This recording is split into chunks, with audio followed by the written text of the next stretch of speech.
always mean equal? No, So every paddle doesn't have to be the same? no, but there need to be clear rules so everyone understands what limits they're allowed to go to. Okay, thank you. That was your only comment? No, I have a lot more, but Okay, cool. Hold that thought. All right, so Jason, thanks for answering that question initially. I'd like to throw the same question to Carl. Carl, what is your thoughts? Do you feel there are two competing governing bodies in the sports, and why do you think that might be? The short answer is there is only one national governing body. To Jason's point, their focus is on supporting pro tier and a couple of leagues included within that. In general terms, we support, whether directly or indirectly, the 20+ million players that are out there today. The UPA-A, UPA-A, NLP, they support 200 or 300 pro athletes, and of course it's their party, right? So if they've got different rules of play, whether it's rally scoring or they've got a different spec that they want to introduce for perhaps for entertainment value, right? More spin on the ball, for example. Then that's their call. But the impact of that, of course, is fragmentation, as you mentioned, confusion in the market, and of course, I come from a manufacturing background, so having to create different SKUs for different applications can be incredibly challenging for a manufacturer, and many of them in this sport don't have the wherewithal to do that, right? To create a second set of paddles or SKUs. And so our concern is that while it is focused on that pro tier, that the perception in the market is still, there's confusion, and I think the burden on the manufacturers is significant. So you didn't really address the why you think that might be the case. Why do you think, Jason indicated what his position is on why UPA-A needed to be created. Why would you think UPA was created? I think it's, there may be a statement that it's focused on the pro tier. That may be the case. There's a subtext there that it may be aspirational to have a larger footprint in the future as well. And so I can't second guess what the business strategy might be there, but certainly creating that gate for the manufacturers to enter into the sport at the pro tier, it may provide a funding vehicle for them as well. It is a for-profit organization, so it has to be built up. Okay, so just to recap for those who don't know all these individuals automatically by name, the two people who answered initially, it was the president of the United Pickleball Association of America, and then it was the CTO, Carl Schmits of USA Pickleball. I'm going to throw the same question to the manufacturers on this panel. So Tom, you've been vocal public in the past about your thoughts about this particular issue. Why do you think, first of all, do you feel as a manufacturer that you are being forced to think about two different governing bodies and two different sets of certification? Yeah, so the main issue, like just speaking from the pragmatic side of manufacturing, like Carl mentioned, having to build a bunch of new parts, the standards that are not clearly defined, not clearly laid out, and there's no understanding or proof of how these new standards may or may not improve the stated goal of actually making the sport more fair.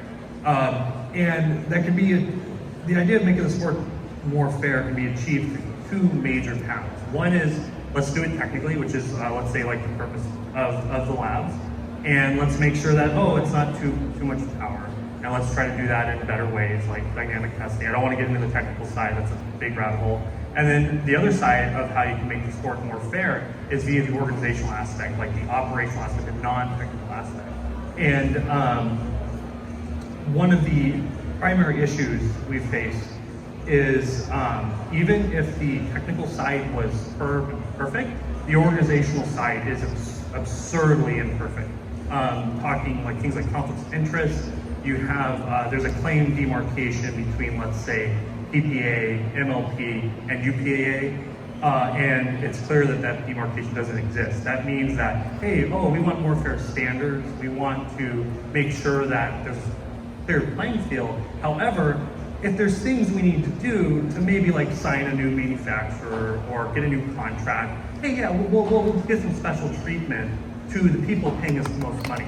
So it becomes a meritocracy of value where that seems maybe like it makes sense for the operating body, but the fact is when you work with other companies and you disclose to them, let's say, technical aspects of the standard, or maybe you invent a standard just for them, in the case of the interim standard, that is like, that makes the organizational side extremely concerning, not to mention they're a for-profit entity. And like, Carl, I couldn't really hear you, Carl, in your response to the, like what might be the business strategy of, let's say UPA-A, but it is clear to me that it, in my opinion, is just a revenue stream. It's a for-profit entity, it's just there to make money, it's just there to assist the bottom line of UPA, and that calls into question extreme concerns for us on how that claimed independent, that claimed demarcated governing body runs the sport.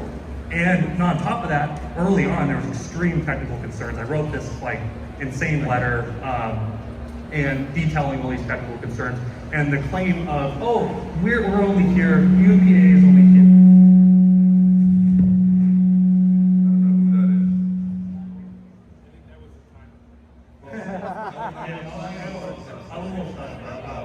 The claim that you guys came in like the technical side was better. I don't know the state of today. Admittedly, I don't have that visibility. We'll see tomorrow. There's the last quarter that I'll be attending. I'll keep you allowed. But when I first came in, I was there literally on site the first day. It was that this testing occurred for MLT, Big Funky MLT 2 years ago. I was there for the first day of test for PPA when you XA, USAP, and and the technical leaves left much to be desired that he felt in the letter. We know that. Yeah. That's a good one. No. That's a good segue. No chapter. We're not going to turn this into Derek Springer. Yeah. I will, before I go to Gordan, who I think has some very interesting things to counter on some of these subjects. Rafael, quick thought on the core question here, which is, why do you think there are two governing bodies? Do you think there are two governing bodies, and if so, why? For us, I don't recognize two. I'll be straight off the bat, because on the pro side, I think that they have their organization and they can run and control the players as they want, and I completely respect that. But as a sport, a governing sport, I personally recognize the USAP as the organization that should lead the amateur side of the sport. And looking at, Carl mentioned fragmentation and the market being divided, and it may or may not be the intention of UPA, but it's already happening. We're seeing that with paddles that are entering the market, where you have UPA certification and they're supposed to be for pro leagues only, but we're seeing them in the recreational level. And then there's two standards for spin right now currently, and those paddles are making their way into the recreational play. And I think that will cause a lot of confusion, and there will be questions from, for example, we had a paddle that was sunset recently, and even though we had a couple of brands here, we had paddle sunset, and even though we had up until July 1, clubs immediately said, well, that's going to be an illegal paddle, or there was some type of bullying going on, like, oh, you're coming in and playing with, that's an illegal paddle now. So it creates, even though there's rules, it creates confusion amongst. Well, hold on. Yeah, that's solely USAP making that decision, right? No, but what I'm referring to is, so now you come in with a UPA paddle into a club, and they don't question it because they don't recognize that paddle should not be used at that same club because it has no spin, right? Or it may have. I mean, you're splitting hairs here because they don't have, USAP doesn't have a limit on spin, they have a limit on grit. We have a limit on spin. Correct, but the grit numbers are different. Grit numbers are different. Well, we don't have a grit number. Right. They have a grit number, we have a spin number. But you're only should be regulating professional paddles, and I'm talking about at the recreational level. You're introducing paddles in the recreational play that perform different than what the paddle should be, and that's where we are beginning to face. We are having conflict. Do we now, as a brand, certify UPA only paddles because we know we're going to get more spin out of it and we'll sell more, even though, and we recognize that those individuals that are at the recreational play are never going to play a pro tour. They're just going to go there. They want to beat their friends. So they're looking for any advantage over their buddies, whether it's spin, whether it's speed, or some other attribute from a paddle. And we have to recognize that as a brand. And so what do? Do we now build a paddle with UPA only, knowing that it's going to go into the rec level for a long time, and nobody's going to question that, and the clubs are not going to question it. Only if a publication goes out, hey, this paddle is going to be delisted or it's not intended for this, but you're not certifying a paddle saying, hey, this paddle cannot be used in the recreational level. It's only for professionals, and you're not doing that. So that creates confusion. Yet you claim that we're only for the pros, and I go out to every local court, and there's a ton of UPA. There's UPA paddles on the court. Good. So that's Because good. we're the only ones who have a UPA only paddle. Well, so yeah, that's actually, it's a perfect moment to throw the question to Gordan. For those of you who don't know, Joola is the first company to, as far as I'm aware, to release to the market two paddles, multiple different paddles, but in particular, in a given model of a paddle, there are two models that are virtually identical. One is UPA only certified. I'm sorry, I'm doing your pitch for you, but I'm setting up the question. $279.95. Thank you. And the second one is dual certified, UPA-A and USAP. So, as far as the question is concerned of do you think there are two certification bodies, the answer from the perspective of Joola is pretty obvious because you've certified that way. But I'd We would like say to standards right. right now. I'd like to understand why do you choose that, and do you think that that choice will create market confusion? And if so, you obviously take a view as to why you go in that direction. Yeah, so we have to recognize, first of all, as a matter of principle, I don't have an issue with there being both a USAP standard and a UPA standard. I think we could argue about who's the governing body, who's not a governing body all day. I just don't fundamentally have an issue with the idea that there's a pro standard and there's a wider standard. I come from a background of professional sports. This is quite standard, right? In Major League Baseball, the Major League Baseball standard for bats is different than minor league baseball. It's different than college baseball. It's different than high school baseball. Curtis is here somewhere. He'll be able to tell you about BB Corps, right? And USSA, right? This is not uncommon in the space that we work in. So I actually am not sure that the right question is really who's the governing body. It's a question of which standard you're going to play with. So we made a very intentional decision to launch a UPA standard paddle and a dual certified paddle because we recognize, Carl, that there are 20 million people out there who may want to play with a Pro 4 paddle. We also recognize that there are professional players, and I think I would put our roster of pros up against anybody, who want to play to a higher standard, which is what the UPA created. That's okay. But wait, hang on a second. So just to jump on that for a second. The two particular standards you're talking about have a difference in your paddles, the ones you just released, of 15 microns, more or less, right? It's the same paddle. Yet. I'm not an engineer. I don't know what a micron is. Bingo. Gordan said I'm not an engineer. I have a card, and that's one of the things on it. So, but that aside, it's a minor, very minor difference. Yet, as I mentioned in my intro, the fee structure and the manner of doing business of the two different, let's call them certification organizations, if we're not going to call them governing bodies, are drastically different. So, I don't know if they're so drastic. So I know one of the big controversial topics was this marketing thing. Tom, I listened to you talk about it for a while. One of the podcasts. I can't remember which one. I may be in a minority here. I'm not sure I have such a big issue. That's because, for those who don't know, though, the endemic sponsors that pay millions of dollars to PPA get a lot of these benefits for free. So, Well, so do you. exactly. Yeah, no, I'm not excluding it, obviously. So they get a lot of these additional benefits for free. Our major concern was that because they, I forget the word they use, but it comes packaged with like our bigger deals. The main concern there for us was this really harmed the ability for small and medium-sized brands to enter the pro game. For us, it was baked in. It basically is part of the pie. For the small, medium-sized brands, I've talked to over 30 brand owners for small, medium-sized brands. And it's very difficult for them now to enter the pro game due to these additional fees. And that's very concerning for us.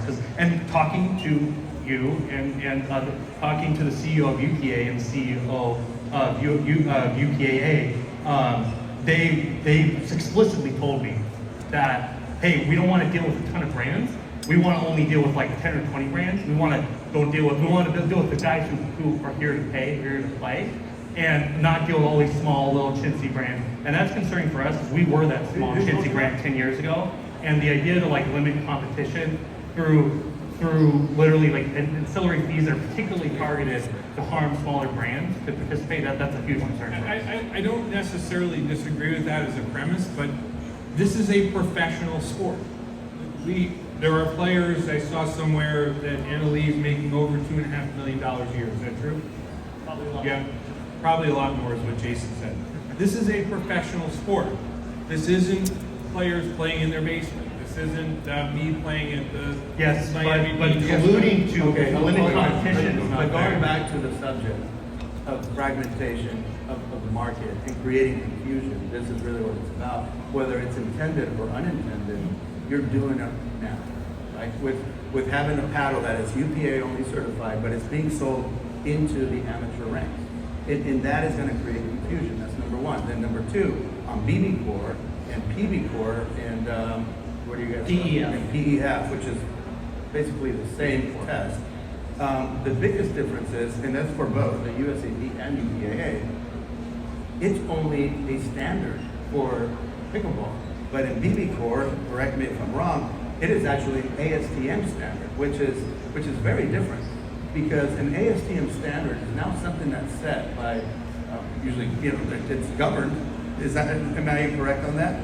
But it's a standard that's recognized more so than just an organization creating a standard. And then there's actually two standards for baseball, where there's a standard for BB Core itself, but then there's also a standard for breaking in a bat or reconditioning it for the BB Core test, which is not happening. And one of my biggest problems with the testing, a little segue here, is that Very little. Keep it short as you can. Sure, yeah, I know. We're deep in the rabbit hole. When you mention ASTM. I'll just say, Put it in but itself. where I'm going, what's happening now is these two standards, I think, were introduced too early. They're not complete. They're changing as we're introducing. UPA-A asked us to pay for certification prior to the standard being finished, prior to it's continuing, and we're in a discovery state, and we're being told to manage our paddles to standards that I don't even know how to break in a paddle, for example. I don't know, what the spin rate is going to be. So we're developing products for 2 years from now without knowing, what we're going to be faced with. So that is where the fragmentation, the confusion, and understanding. Can I just ask a quick question? Yeah. Sorry. Rafa, this goes to your point, and Carl, this is for you and Jason. Is everybody in a rush to solve a problem that maybe could be solved another way? I wouldn't say it's a rush. I would say A that. long rush, a long, Yeah. patient, slow rush. So I've been involved in the sport for a decade, and I would say that over the last 2 to 3 years, the rate of churn, innovation, new designs, it's been extraordinary.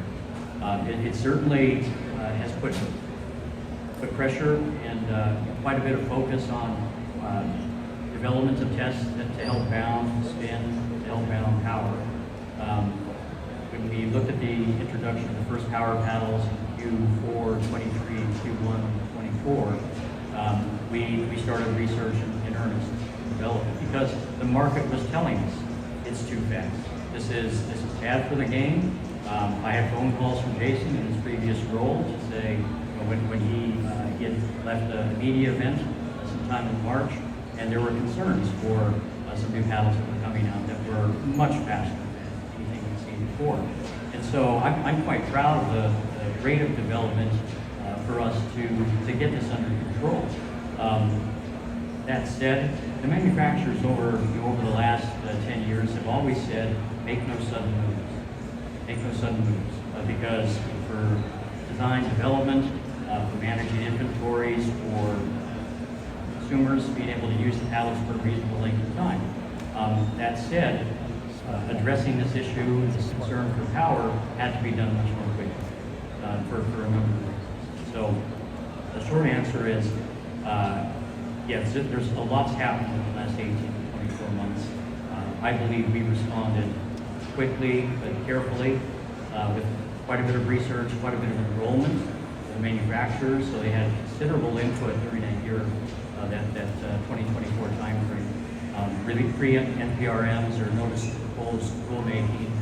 There was quite a bit of communication during that process. So we didn't just hand down the new spec, right, or new standard. I want to differentiate though between specification and standard. Standard is a universally accepted specification, right? The UPA and the PPA have adopted some new specifications for that entity.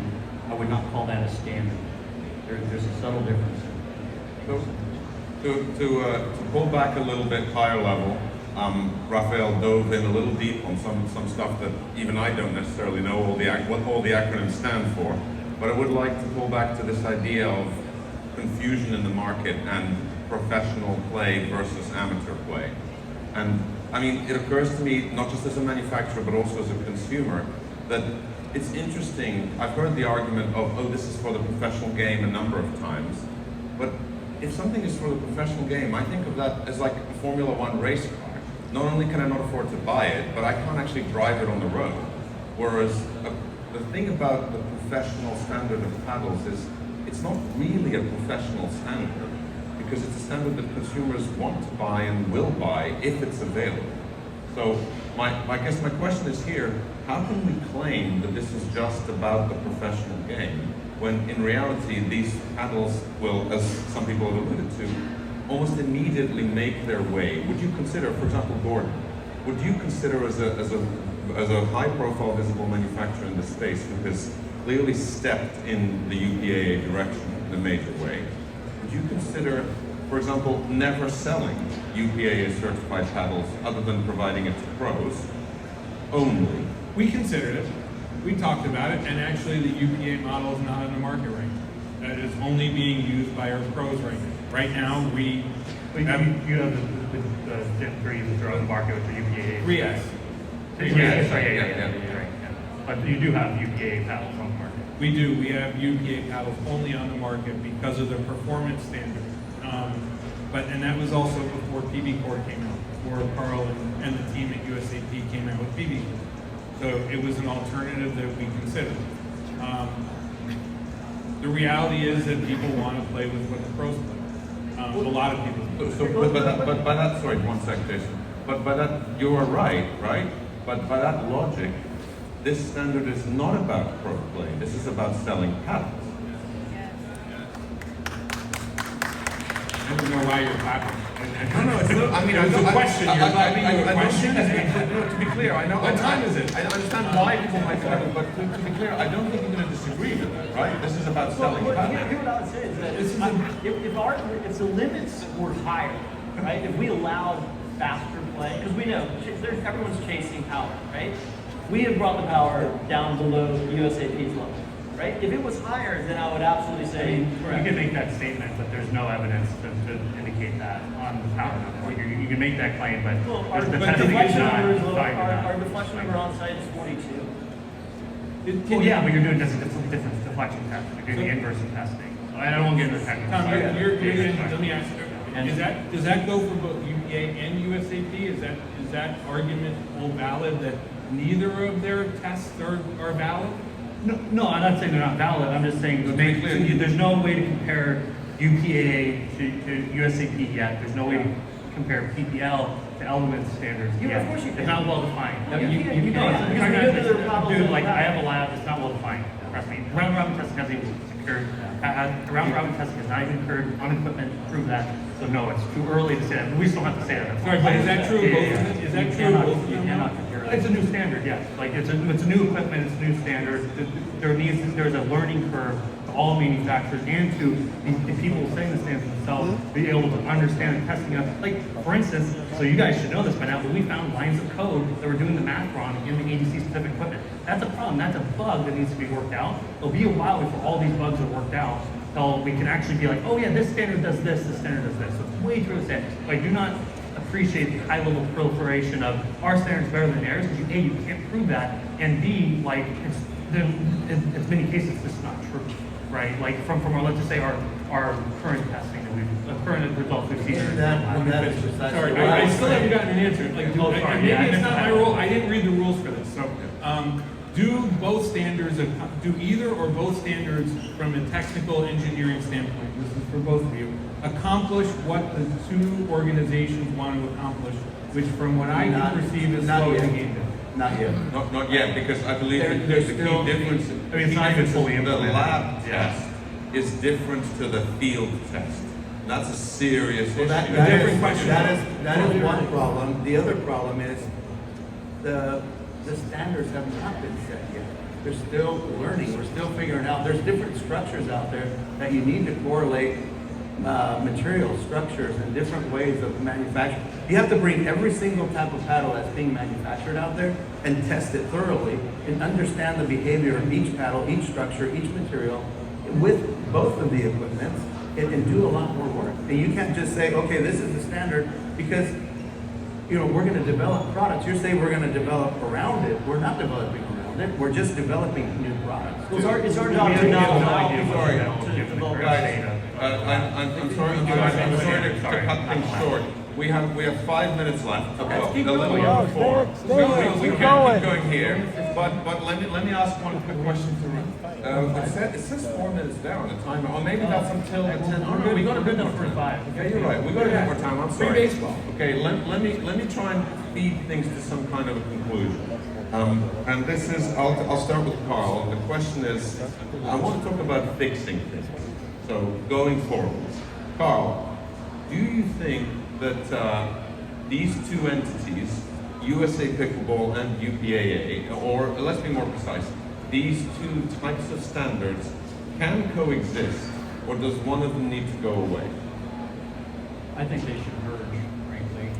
Having two standards or two specifications, and again, I'll reiterate the fragmentation comment that I made earlier. There's really no reason from a technical standpoint that we couldn't converge. They're very close.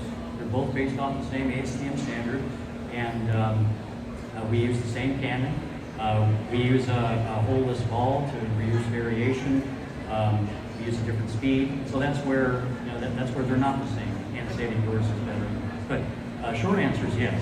The offer's there. I think our engineering team should talk first, compare notes, and then there's the philosophical stuff that we need to sort between Carl, if you were to merge, would you be opposed to having different standards for pro versus amateur play? I would say converge. Converge, But sorry. again, it's if the standard, Gordan, answering your question, if the specification is just used by the pro tier as opposed to it being productized, then no, there's not a problem. You did it last year with the alpha paddles, right? So those are only used by pro. So it practically addressed what you wanted to do and serve the pro players. You were able to do it in small batches, which again, you had the capacity to do. But that was your choice to do that. But they still met USAP specifications. They performed in a good way. They had a good use. But isn't the beauty of pickleball that I can watch Ben Johns win another cup and then go out and buy that paddle? It is the beauty of pickleball, but that walks you right into the issue that we were talking about before, which is this is not about pro play, it's about selling paddles. Yeah, that's a commercialization. That has nothing to do with like fair play or good standards. That being said, I think we could easily get to the same standard. It's not that big a difference, and so it's not the biggest deal. Right now, there's two standards because we're only doing the pro games, right? That's the difference. But you're not only dealing with But programs that you're are not. clearly affecting the amateurs. That's fine, but I'm not controlling that. If recreation, if facilities and clubs want to accept our standard, You can't control that. You set the standard. You can't control it. You can make people not sell If we were amateurs. being reckless with it, and we were saying it was higher, then I would have an issue with it. This is the basic statement. You're saying this is only for the pros, yet these are heavily utilized in the amateur state, and the commercialization is heavily focused on the amateur. Yeah. You cannot say you're just for the pros if it's heavily focused mostly on the amateur. It's not heavily focused on It is on selling paddles. That is ambitious. not. Pros don't buy paddles. But that's not, I don't understand. We're taking the standard. I'm sorry. Sorry, I think we know where this argument can, we can talk about this for hours, and this actually would be quite interesting, but unfortunately we do have to wrap stuff up. You can buy lunch for all of us. Cool, I'll do that. I'll do it on your tab. I have it because you have a lot more money than I do. I don't know, I've seen your LinkedIn, I think you're doing all right. Yeah. I have a question for Rafael. Rafael, you've been around for a number of years as a brand. You saw the explosive rise and subsequent fall of racquetball. Not that racquetball's dead, but it definitely is way lower than it was at its peak. What do you think contributed to the fall of racquetball that would be potentially useful lesson for the pickleball industry? To be quite frank, it's exactly this. Organizations fighting, people lack of vision, lack of programming.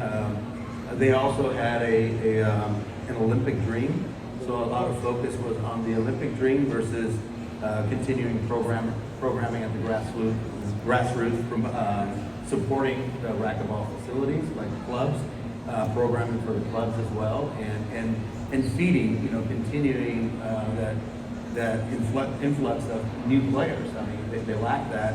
I do hear, speed killed racquetball. I think it had something to do with it, but very minor. It's not, the ball got too fast or rackets got too fast and it killed racquetball. That wasn't the only thing. So I think it was a contribution of certain visions that they had, and then the division or fragmentation of organizations and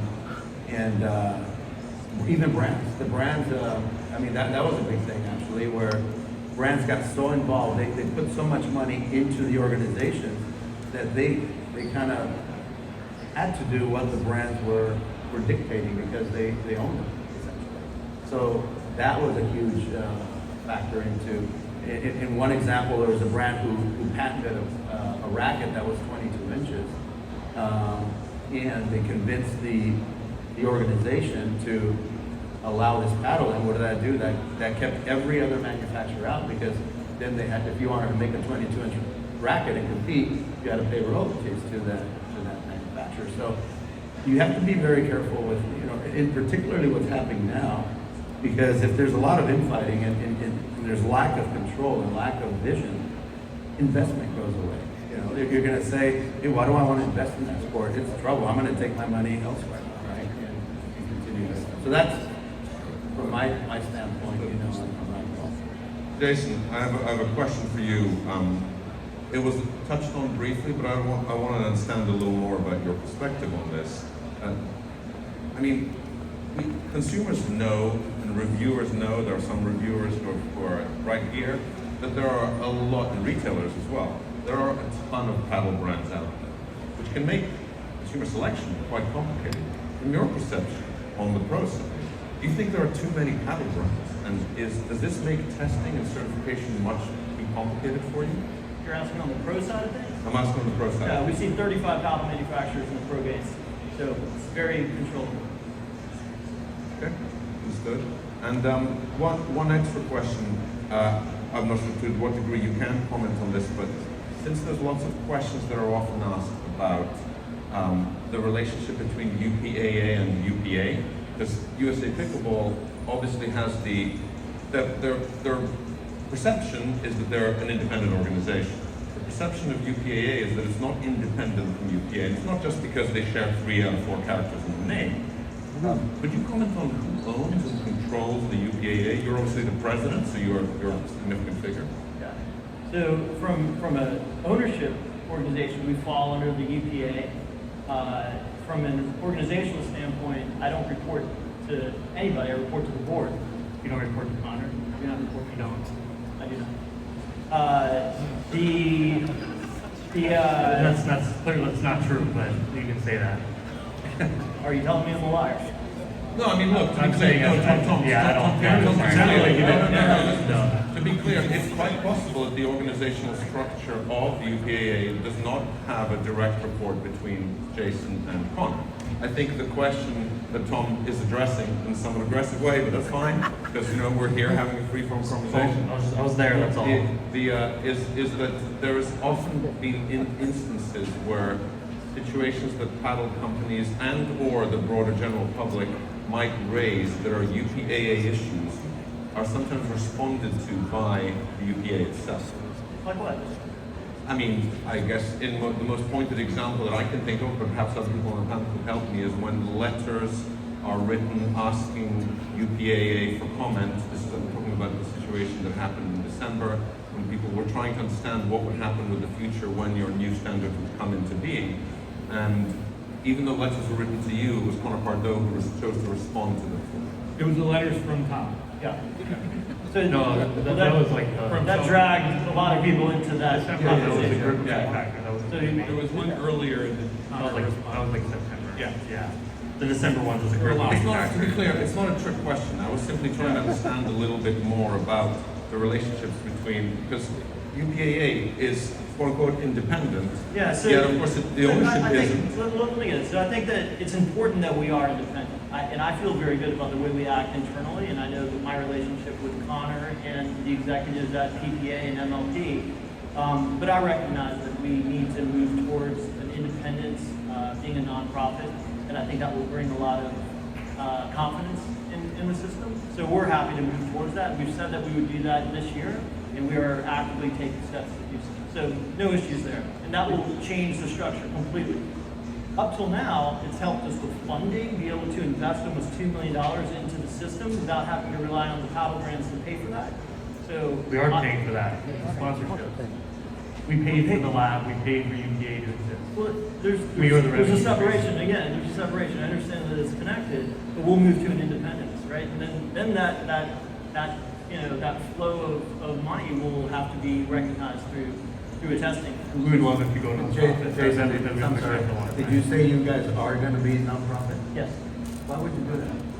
If you're not. Well, it's if going to bring only- it's if going to bring only for the confidence pros. in. Well, clearly there's an issue of confidence here that everybody wants it to be that way. That they I believe there's an issue of confidence, Jason, because in communications that you have, you say we're for pros only, unless, or I'm trying to remember the letter exactly, but for now. You use language Yeah. like for now. Yeah. We That don't. to Don't me- want it. Listen, in hearing Carl just say the door is open, that convergence could be the thing. I think that would be great. I think Yeah, that we but do it's need language like that for us manufacturers. When we read that and you say we're pro only for now, Yeah.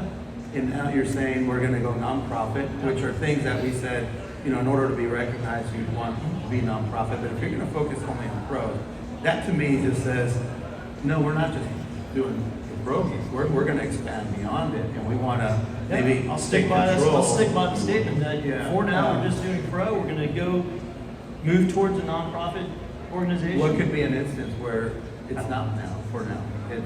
We need to step in a little further. Sorry, I'm just gonna cut you off only because of the fact that we really have to wrap this up. We've got 2.5 minutes left. Really brief question for Gordan. Gordan, again, as a high-profile organization that's chosen to release paddles to multiple different standards, and very cognizant as a manufacturer of the complexity involved in manufacturing and marketing to those two different standards. Would you prefer to have only one organization, regardless of who it might be, in one set of standards? I think everyone would. I think that's the goal here. Convergence, right? That's what you call it. Was it? I used the wrong. Yeah, there's no question you want to, as a manufacturer, you want to manufacture to one standard. I would say also, just strictly from a business standpoint, there are circumstances where maybe it is okay to have a higher standard. You see it in other sports. Are there any baseball people here? Baseball gloves, a great example, right? So when I was growing up in the 1870s, the heart of the hide was sort of the gold standard of gloves. Now they're making pro player edition gloves, and there are, from a business standpoint, there are market opportunities that can come about from that. But from a baseline standard, yeah, the preference is to have these two guys work it out and figure out one baseline standard. Two-man enter, one-man leave. No, 2 men enter 20 million people. 2 men enter 20 million people benefit.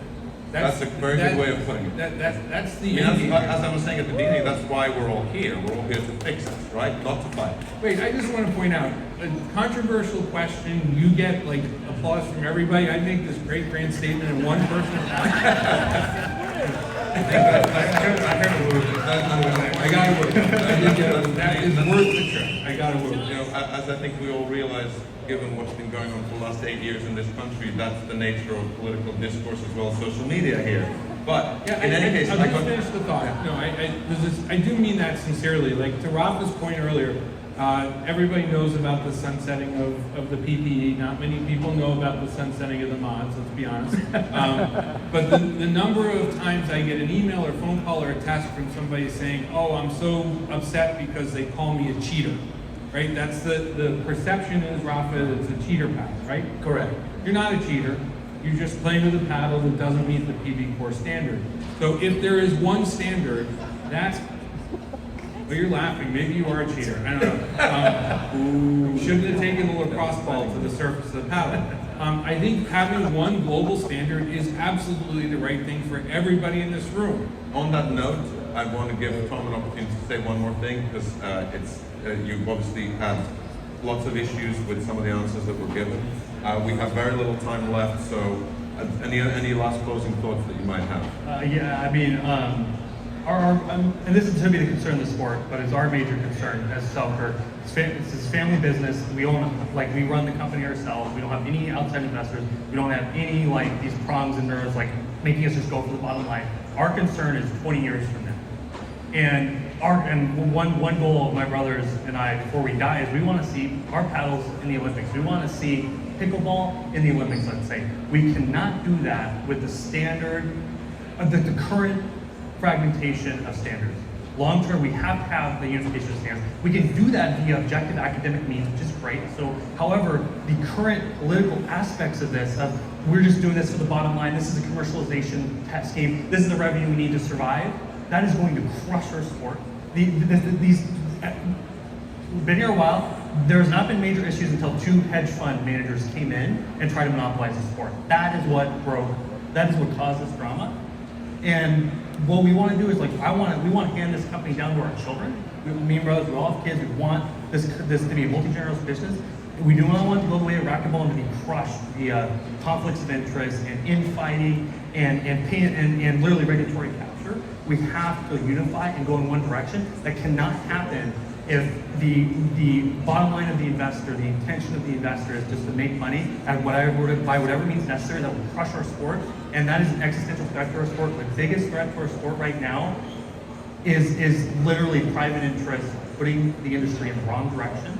And that is the biggest threat we face. And I think fragmentation of the standards is one symptom of that. Thank you very much. Thanks, guys.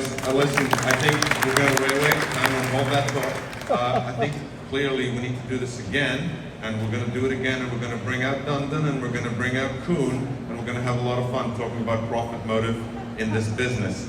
So on that note, thank you to everybody who took time out of the busy schedule to attend. Thank you to RacquetX. Thank you to Kaye for helping put this together. And that's it. Thanks a lot. Thanks for listening. No questions? No, that's it. Questions for me? Well, the problem is we run out of Q&A time. Maybe we can take one question Q&A. Do we have enough time? One. We're not really good to the hour. We've got to clear it in order for other people to get set up. Well, Q's in 1A. I apologize. I'm known for speaking in paragraphs. It's fine. You did that. Okay, we got one question. Anyone? One question. There's a question. There's only one holding it up. All right, let's go. To simplify, why not have a bright yellow or red indicator on professional paddle? They cannot be removed. So that if somebody goes into the rec league, goes into a community rec center, they're playing with a paddle that is obviously identified as a professional paddle. A bright yellow, red, whatever you want to have on the paddle itself. If I'm playing against two other guys, see his paddle, I know for a fact he's a cheater. Professional paddle, same thing with baseball. You have different bats that are not allowed at the college level. It doesn't work that way. It's like baseball. It is like baseball. Baseball, major leaguer uses a wooden bat, right? A wooden bat can be used at any level of baseball, right? High school, college, any travel tournament. No one's going to make a wooden bat illegal. Same kind of thing going on here. The difference here is that we have a spin number that the grit could outdo the spin, and that's where we're seeing a slight variation. So It's my pretty. point is, if Yeah. you know that the